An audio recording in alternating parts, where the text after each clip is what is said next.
Okay, in the last few slides we have gone through what I would call the background or the underpinning facts and figures that you need to understand in order to develop a fatigue risk management system. The rest of the program will focus on some fairly practical aspects of what I need to do in my organisation, what are the key factors that I need to be thinking about, and what would a fatigue risk management system in an organisation look for, and what would it look like.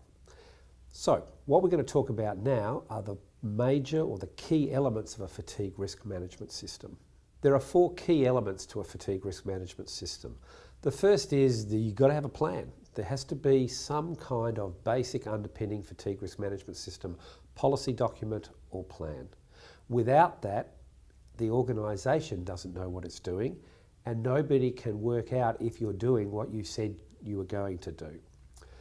That being said, many organisations fail to see the difference between their enterprise bargaining agreement and their fatigue risk management system. It's important to understand in an organisation that that shift from industrial relations based approaches to occupational health and safety processes needs to be reiterated at the organisational level. One of the things that most shapes how an organisation thinks about fatigue management will be where they position the fatigue risk management policy documents. Our advice to organisations is that they should be focused almost entirely within the occupational health and safety domain and as little as possible within the industrial relations domain. If you wanted to put that into a simple phrase, that we would say an organisation that manages fatigue well understands a very simple principle.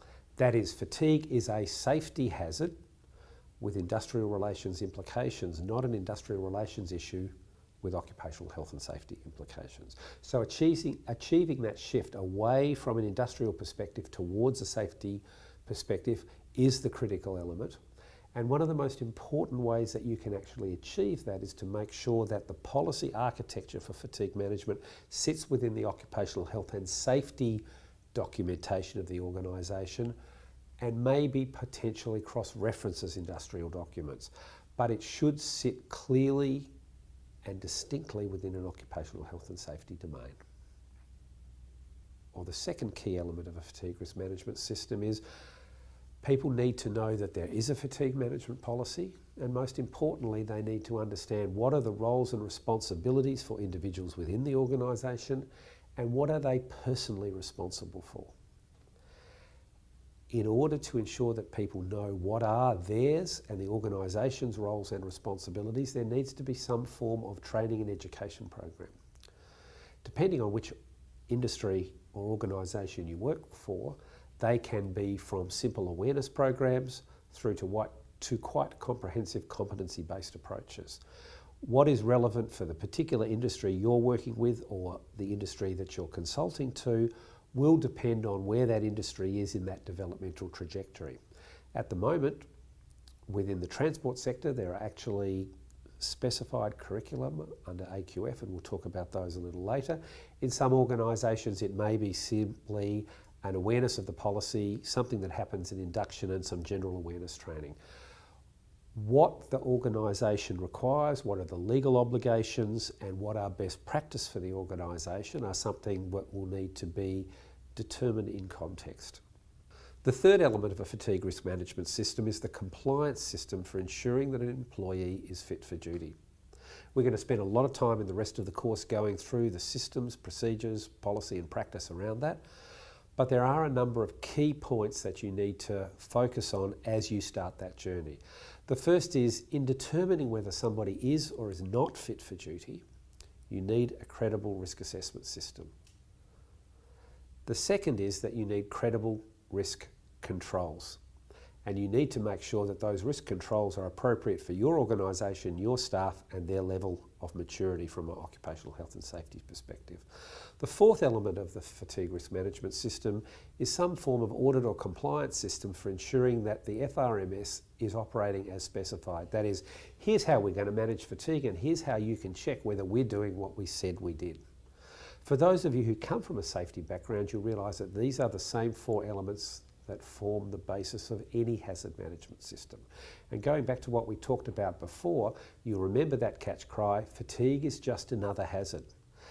What we're trying to do is to mainstream fatigue and deal with it just like every other hazard. So you will require a policy, training and education, a compliance system for ensuring that people are fit for duty, and then lastly a process for ensuring that you're doing what you said you're doing and that the system is actually working as specified. Looking at detailed policy documentation for a specific organisation is probably beyond the scope of this particular course.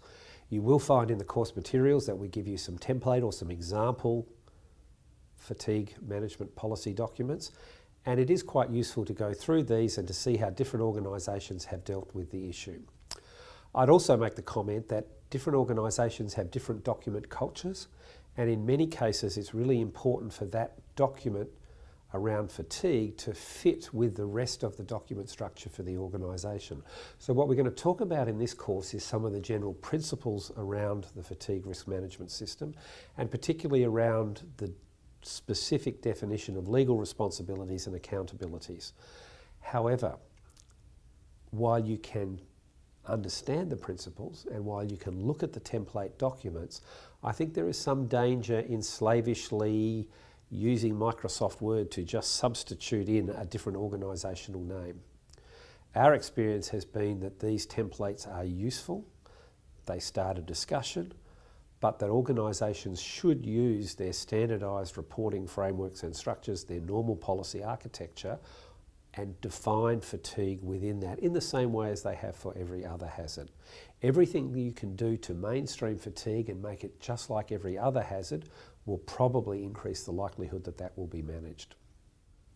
The first point that I'd like to talk about in terms of defining a fatigue management or a fatigue risk management policy is understanding who is responsible for what. In this slide we outline the three pillars or the three foundation stones of responsibility for fatigue management. You will see that we have divided this into three areas. That is, there are two management responsibilities and one employee responsibility. You will also notice that we do not define shift durations or shift lengths or hours per week or per shift or any of the normal compliance style data that many guidance materials around fatigue are focused on. In this particular aspect of the documentation, we focus on defining who is responsible for what. And as you will see, the first legal responsibility is assigned to management. And in effect, we say that management is responsible for ensuring that the working time arrangement provides you a sufficient sleep opportunity in order to be fit for the next work shift. That is, that's a very performance-based approach to this issue. That is, the job of management to work out is, are we providing you with an adequate opportunity to rest and recover? The second legal responsibility is the employee responsibility. As we spoke about earlier, one of the key issues for fatigue management compared with many other hazards is the importance of a shared responsibility framework.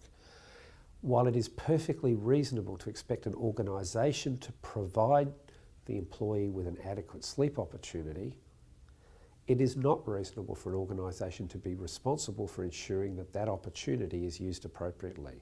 So you will see here that we have used the statutory requirement for an employee to say that an employee's responsibility is to use their sleep opportunity, that is their time away from work, in order to obtain sufficient sleep in order to work safely. And in the event that they haven't been able to gain sufficient sleep, that they have an obligation to let somebody know so the risk can be managed. One of the things that's quite important to think about when you're talking about fatigue at an organisational level is it is unreasonable to expect an organisation and its managers to manage a risk of which they are unaware. And unfortunately, in many cases, the only person who is aware of the risk is the employee themselves. And that goes back to what we talked about a little bit earlier, self as hazard. Fatigue is quite an important example of self as hazard and the need for people to be able to determine whether they are fit for duty or not. We'll talk more about this later, but it is very difficult for somebody to determine whether they are fit for work or not based on a personal self-assessment. One of the difficulties with fatigue is an unverifiable internal psychological state.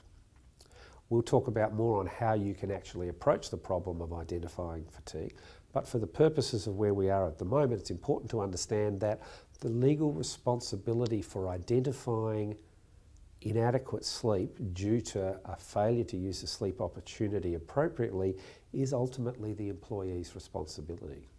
Most importantly, in the event that there is an accident and an employee failed to notify, employees need to understand that they are potentially liable in those circumstances. We have done a lot of work over the last couple of years talking to organisations, talking to lawyers, talking to occupational health and safety people, and the question has often arisen, can an employee be held responsible for an occupational health and safety accident?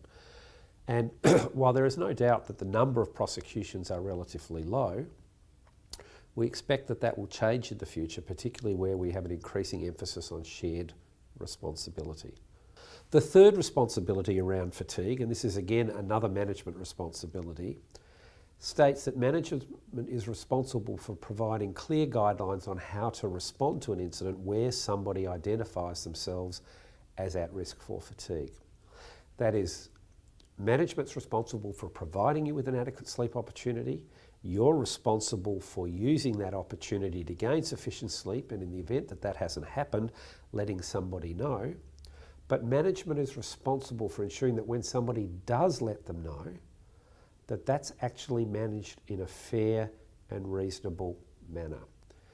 You can't have a system where somebody puts up their hand and identifies themselves at risk and they're told to toughen up, princess, or, you know, if you want to work here tomorrow, you aren't tired anymore.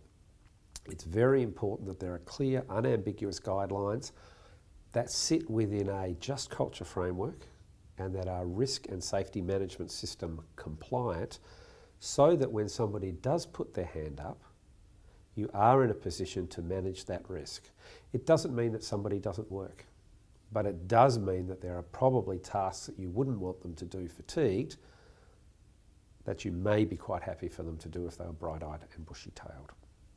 So, to summarise, there are 3 clear legal responsibilities as part of your fatigue management documentation. The management responsibility is to provide an adequate opportunity to sleep. The employee responsibility is to ensure that that opportunity is used, and in the event that it's not, which can happen for perfectly reasonable and understandable reasons, that if you do put up your hand and identify an elevated level of risk, that management knows how to manage that, and that is drilled down into the organisation such that line managers and supervisors don't see it as an opportunity to engage in hairy-chested management. The second element of a fatigue risk management system is the necessary training and education.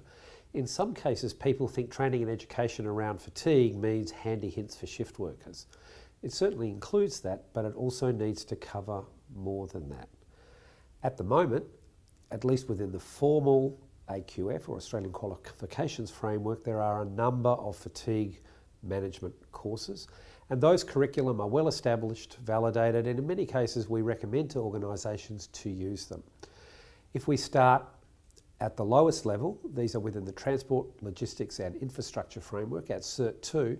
There is a course that's been developed initially for truck drivers but is being used by a lot of industries at the moment, and that's typically directed towards employees who are at risk of being fatigued themselves. In a sense, this is the equivalent of the old handy hints for shift workers kind of documentation, and shows people a range of issues around how to best use their sleep opportunity in order to gain sufficient sleep in order to be fit for work. So this covers a lot of issues, some of them related to how to get a good night's sleep, some of them about diet and exercise, a lot of it about understanding the basic elements of the sleep system. But while this is important, it's not the only aspect of training and education that's important for organisations to think about. For example, most organisations will have a fatigue management or a fatigue risk management policy. Employees will need to be aware of the policy. They will need to understand their roles and responsibilities. They will have to sign off on the fact that they have read and understood the policy as well as done the training and education. So it's important, even at this Cert 2 level, to realise that those curriculum form part of the training agenda, but not necessarily all of it. Again, one of the things to think about as an organisation is the extent to which you document people's involvement. Is the course going to be assessed? Will it be competency based? Will it be attendance based? Again, there aren't simple answers to these questions, and normally you can seek advice from somebody who is familiar with the industry and understands what is typically required of people. You can do this at a minimal standard, or you can go for best practice. We would generally recommend to organisations that if you are going to use established curriculum, it's not unreasonable to assess them, and if you are going to assess them, that should be a competency-based rather than an attendance-based assessment.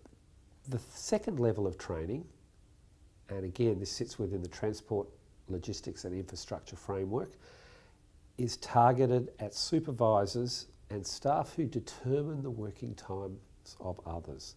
So typically this would be a dispatch person in a trucking company, it may be a crew rostering person in the rail industry, it may be somebody responsible for allocating overtime in the power industry for emergency workers, it may be somebody within the hospital who sets doctors' or nurses' working hours. But what this curriculum recognises is that there are certain things that you need to understand when you are responsible for assigning work to others that go beyond what we learnt in the Cert 2 course. Now, for those people who undertake the Cert 3 course, the Cert 2 course is the basic starting point, and then you, in a sense, upgrade or top up into the Cert 3 program. Again, for many organisations, the Cert 3 course under AQF is the desired or preferable option. One of the things that we think about with these courses is that you don't have to reinvent the wheel. You don't have to pay a lot of money for well-established curriculum, and in many cases there are a number of providers in the workplace who are prepared to provide either web, video or classroom-based approaches to this that can be reasonably cost-effective. In general, we would suggest the use of these courses can be achieved at much less cost than typically using university-based consultants such as myself, who can cost thousands of dollars a day as distinct to hundreds of dollars a day.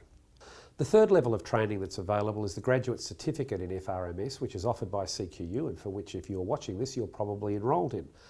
This is a course that is specifically directed towards safety professionals who are responsible for managing fatigue and in the development, implementation and evaluation of a fatigue risk management system in their workplace.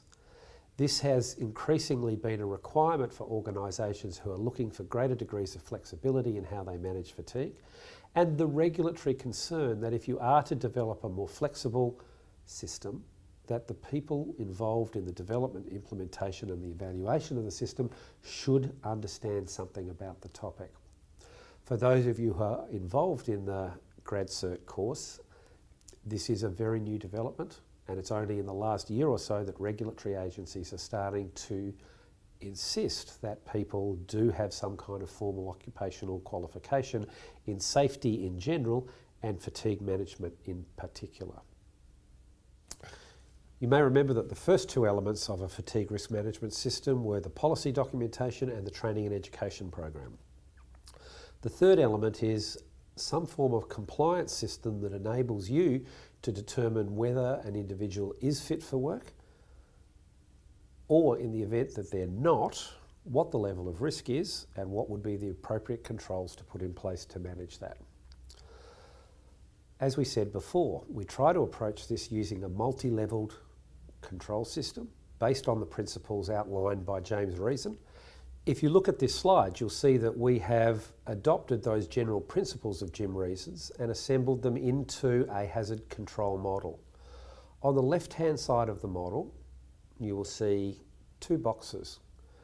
These correspond to what Jim has typically referred to as latent errors or active errors. And then within that box, you will see that there are 5 levels of control. We've gone back systematically through the research literature, both in terms of identifying the risk and the types of controls that will be typically put in place. And what we've done is try to allocate all of the different approaches and techniques that we have found to each of these 5 levels. This has been a somewhat fortuitous process, and we were kind of lucky in the sense that we came up with a set of labels for each of these levels that seems to work particularly well. If you look at the centre of the diagram, you will see that there is a triangle that's divided into 5 specific layers. This forms the general hazard control model that we will use for determining whether somebody is fit for work, and if they're not fit for work, what the level of risk is and what would be the appropriate controls to put in place. If we look at level 1, you will see that it is around the principle of determining sleep opportunity. As we've said before, the primary control that most organisations use is to determine the level of sleep opportunity that people are provided with using, for example, rules of rostering. The roster is the primary mechanism for determining that people are provided an adequate sleep opportunity. We'll also go on to talk about the fact that there are other approaches to this, particularly those around computer-based analysis of shift schedules. But by and large, either compliance with a set of rules of rostering or analysis using some kind of biomathematical model are the primary way in which we determine whether we have provided people with an adequate opportunity to sleep. These are sometimes referred to as level 1 controls. And after we've gone through this overview of the hazard control model, we will systematically look at each of these potential layers of control and the technologies that are available for you to use within your organisation. So, as we said, the primary control that we will use is to ensure that people are provided an adequate sleep opportunity, and this corresponds to that first legal responsibility we saw in the previous section. But an adequate sleep opportunity, while necessary, is not sufficient to ensure that somebody is fit for duty. So you will see that the second level control that we have in place here is about the amount of sleep that an individual is obtaining. In order to be fit for duty, you have to be provided with an adequate sleep opportunity, and you have to actually use that sleep opportunity to obtain sufficient sleep in order to work the next shift safely. And as we said in that previous slide, that level of control is the primary responsibility of the employee. So you will see here that there are 2 key principles we've articulated in our fatigue management document. That is management's responsibility to provide an adequate sleep opportunity, and that's reflected in the level 1 controls, and then employees' responsibility to identify whether they are fit for duty based on the amount of sleep that they've obtained, which is the level 2 control. And again, there are a number of tools and technologies that sit around the potential to determine who is or who is not fit for work, and these have sometimes been referred to as prior sleep-wake rules, sleep-wake contracts, or behavioural-based safety approaches to fatigue. Again, we will go through each of the level 2 controls in order to determine which of these may or may not be appropriate for your organisation. The third level of control is about systems for identifying people exhibiting behavioural symptoms of fatigue. Many of you will have seen the recent developments in what have been referred to as the fatigue gadgets, technologies or bits of kit that enable you to identify whether somebody is fatigued. Some of these may be based on eye blinks or yawning, some of them may be based on EEG or brainwaves, but there are a range of technologies that are predicated on identifying those individuals who are exhibiting the signs and symptoms of fatigue. These could be quite complex approaches based on technology. They could be quite simple in the terms of self or peer observation. But again, we will talk about individuals who are experiencing the signs and symptoms of fatigue and the fact that they are leading indicators that provide the organisation with the opportunity to intervene before somebody actually has an accident. The last 2 layers sit within what we would call the active error phase. And what that suggests is that while the latent errors are factors which predispose the individual to an increased likelihood of an error, there are a range of factors around the actual mistake making of an error and the actual event or incident that also provide additional opportunities for people to determine whether there is risk and how it could be controlled. If we look at the level 4 control, that is, what we are interested in is whether people make a fatigue-related error or not, or how we could control the consequences of error. You will see that there are a large number of approaches that we can use to identify whether errors are being made due to fatigue and potentially how to modify the likelihood that an error will actually translate into an adverse outcome. The last level, level 5, is where an event has actually happened, and in a sense we see the potential for a fatigue-related event to at least provide what has been euphemistically referred to as a learning opportunity to prevent it reoccurring. Taken together, each of these 5 levels provides an opportunity for the organisation to reduce the likelihood of either an imminent or a subsequent fatigue-related error. The general principle here reflects back to that error trajectory we talked about earlier and the multiple levels of defence that can be used. Level 1 controls are the first piece of the Swiss cheese. If we provide people an adequate sleep opportunity, they should be able to get enough sleep, and most of the time they should be able to be fit for duty. But sometimes that hole in the cheese will open up and the individual, for reasons that can be perfectly legitimate, up with a kid, somebody in the house is sick, a car has broken down, there can be a variety of reasons, both reasonable and sometimes unreasonable, which as a result of people aren't able to go to work in a fit state. Level 2 controls will enable you to identify those people who've been provided an adequate opportunity but weren't able to gain sufficient sleep. If you think about it, for every fatigue-related event that occurs in a workplace, there must have been an error. It is extremely likely that that individual experienced the signs and symptoms of fatigue well before the event occurred. They clearly did not get sufficient sleep or sleep of sufficient quality in order to be fit for work. And it may or may not have been the case that they were provided with an adequate opportunity. By systematically evaluating all of the leading events or the preceding events, it's possible to see that there are numerous opportunities to prevent accidents happening above and beyond the roster. So, the challenge for most organisations is to look at this as a menu. What controls are most appropriate for my organisation? Which controls are most suitable for the stage of development that my organisation is at? We'll talk a lot about this later in the course, but different controls require a different level of maturity and a different level of sophistication on behalf of the organisation to implement. There are some organisations that just don't have the wherewithal to implement good level 3 and 4 controls.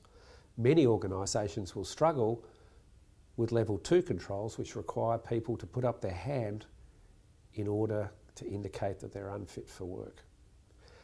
The challenge for you as the individual responsible for developing a fatigue risk management system for your organisation is to work out what is the best combination of controls that give me the most bang for my buck that I can put into play in my organisation, and what's the developmental trajectory that I could reasonably work on to implement those controls that we're not yet ready for. Unfortunately, many of the really good controls require a very mature or sophisticated organisation. It requires a good safety culture in those organisations, and some organisations frankly just don't have it. But where those organisations exist that do have that kind of culture, sometimes there's a lot of other stuff we can do beyond the roster that can help us manage the risks associated with fatigue. So your challenge over the next part of the course is to work out which of these controls are most appropriate and most relevant to my organisation now into the future, which can we best afford, and most importantly, which will give me the best bang for my buck in terms of the overall risk reduction for the organisation.